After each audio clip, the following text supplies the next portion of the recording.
Today we'll discuss measurement, valuation and disclosure, that is keeping in view the long-term items. When we say long-term items, these are those non-current assets which useful life is more than 1 year. We'll discuss property, plant and equipment, that is the long-term asset, non-current asset, capital asset, or another name is fixed asset.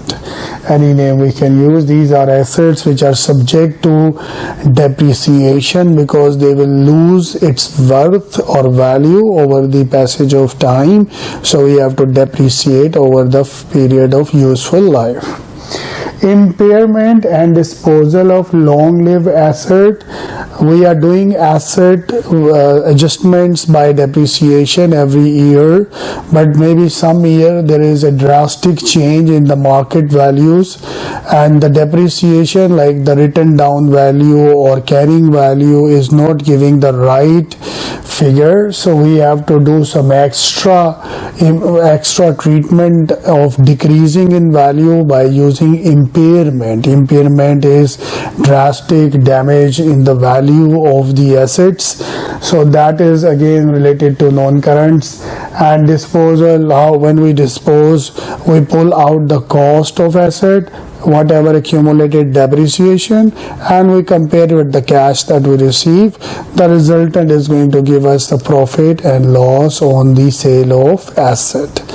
Then intangible assets, physical asset which we can touch are called tangible assets, and those assets which we cannot touch but they are really worth and they have importance and they have value, these are called intangible assets. The best example is a patent, copyrights, goodwill, which has worth, but of course this cannot be physically touched.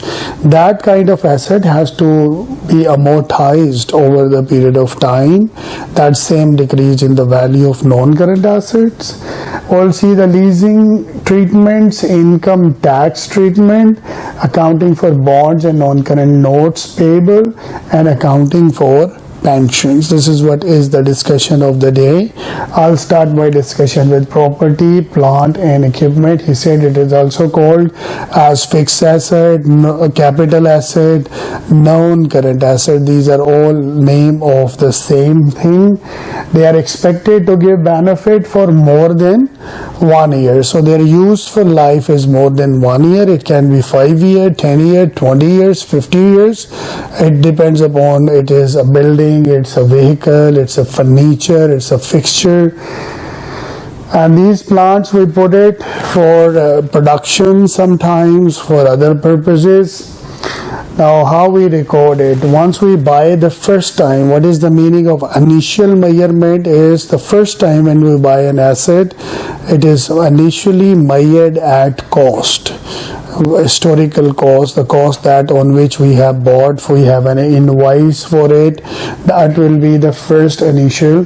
And what it will include when we say cost of an asset, ideally cost of an asset is every expense that we do to make this asset into a workable condition. For example, I bought something from US, it has to be installed in UAE. First, I will pay the logistics, insurance, then it will reach to the port. I will give the clearing charges, I will pay customs, then I will pay again the courier to bring it to my warehouse, right?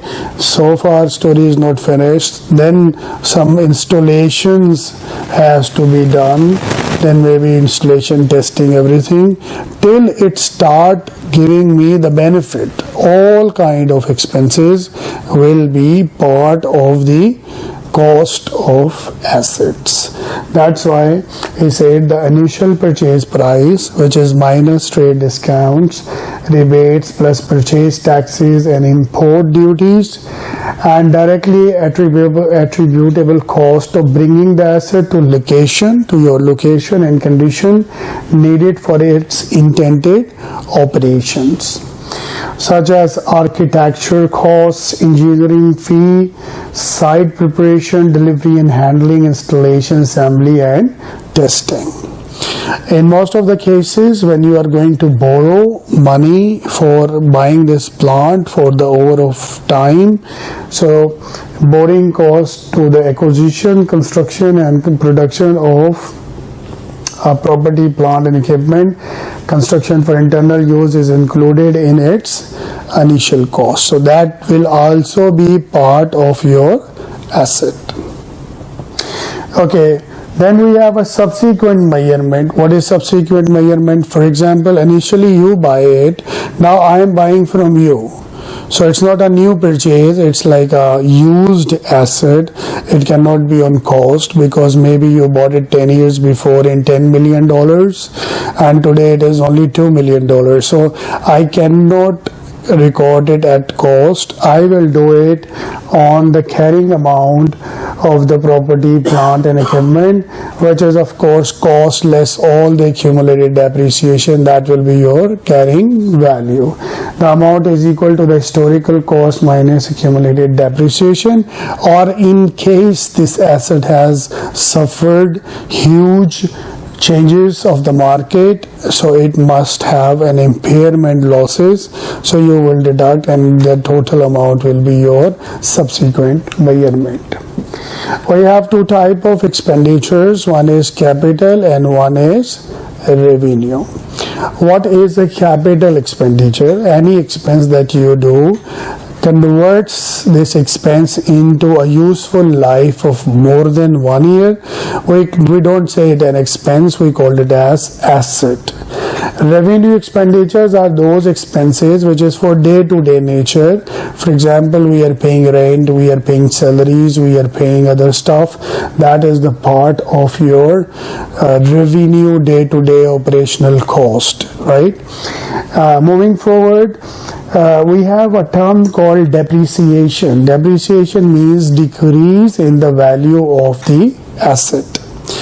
All asset has to be depreciated. Like for example, if you buy a new car, maybe it's a Lamborghini or it's any brand, you buy it and you put it in your bedroom and you put a cloth over it.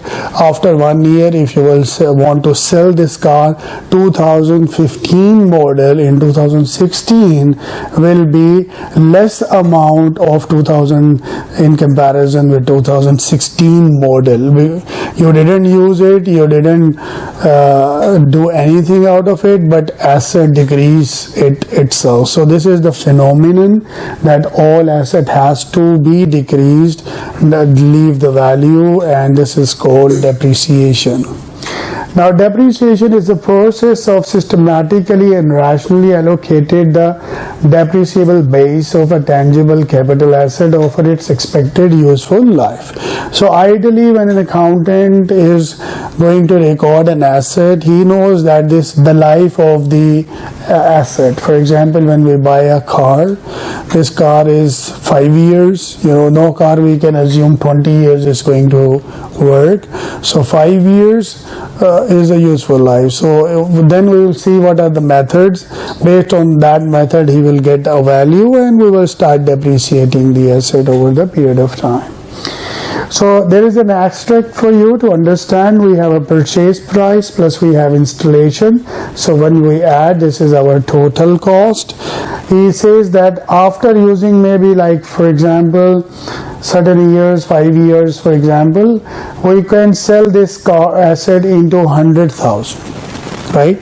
So net amount that is to be depreciated is 900,000. This is how it goes. Depreciation base is the cost that you are going to invest, and anything that at the time of disposal you will get, so the difference will be into the depreciation amounts. We have several methods to calculate the depreciation. The first method, that is straight line. It's a very simple method. We need a straight figure every year for depreciation. That's why it called straight line. Straight, hard, exactly the same value. So simply we take the depreciable base like